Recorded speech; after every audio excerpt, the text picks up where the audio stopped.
on your pants. Stick to those branches.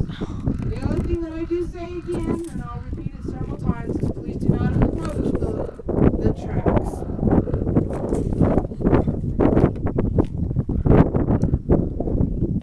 Hey, now looks like she's headed away from us because she's on that Y intersection. And why are we doing that? Why is she going away from us? Turn around. To turn around, right? Because she's coming from which direction?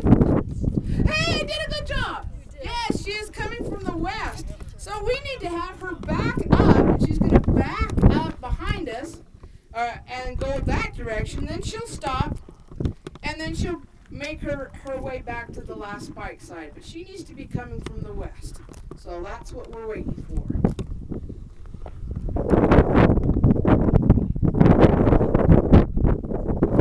Now when she gets here, I think you guys can see her from afar when she was headed across there.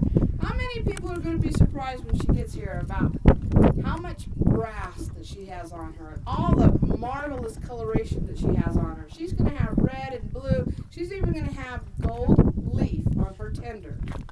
It wasn't until the 1900s that they went to that all black or all gray locomotive.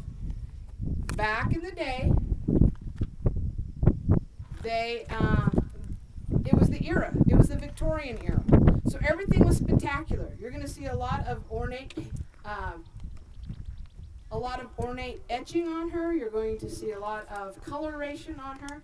I heard her whistle 3 times, so that means that she's coming backwards.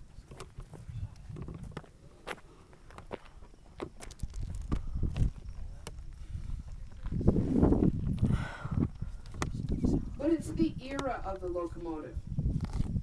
These are replicas. They came to us in 1979. Yesterday it was kind of funny because I had a group of people here and I said, my standard little talk, I said, yeah, she came out to us in 1979. She's an antique herself and she's registered in the national. And the lady got wrong. She's like, I can't believe you said that. That means that all of us are antiques. Well, I didn't mean that, but but she is on the National Register because for apparatus like this, she is old enough that she is an antique, even though she came out to us in 79. Now, I'm an antique too, but there she goes. They didn't have any blueprints for these locomotives. You would think that they would have, but they didn't have any blueprints for these locomotives. So what they did is they took all of the photographs that was taken of these locomotives, not only in 1869, when they were here for the celebration, but when they came out of the factories. They took out all of the photographs of these locomotives, and the company O'Connor Engineering, who built these, had to take those photographs, and the engineers had to make their own blueprints for those to be made.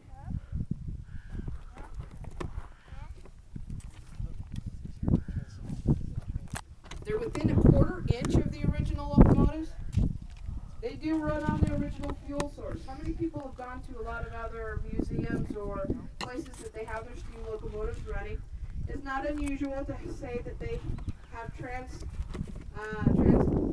Transcontinental Railroad. Yes, this is the Transcontinental Railroad. That they have changed them over to like diesel. Okay, but these are not diesel. They run on the original fuel source. So the Jupiter that you see coming in, she does run on wood. The 119 runs on coal. Any idea why? Why would the Union Pacific run on coal? And the Central Pacific, huh? He had access to coal from Pennsylvania. Exactly. The Central Pacific coming from California. I'm gonna beat that in you guys' heads so that you know which ones came from which direction. But the Central Pacific Railroad coming from California didn't have a lot of access to wood or coal.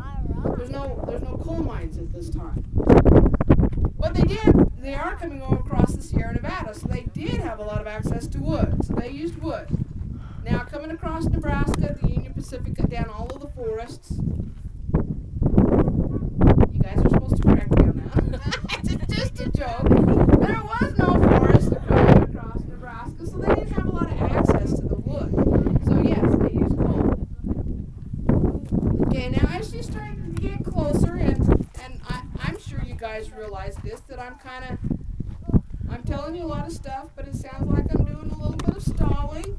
Because she's running a little bit slower than I'm used to. Okay?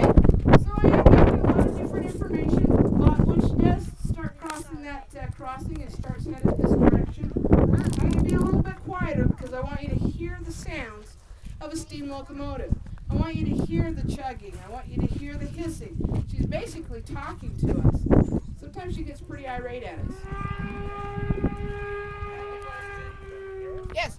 Who's actually running the train? Today? Is it a park ranger or is it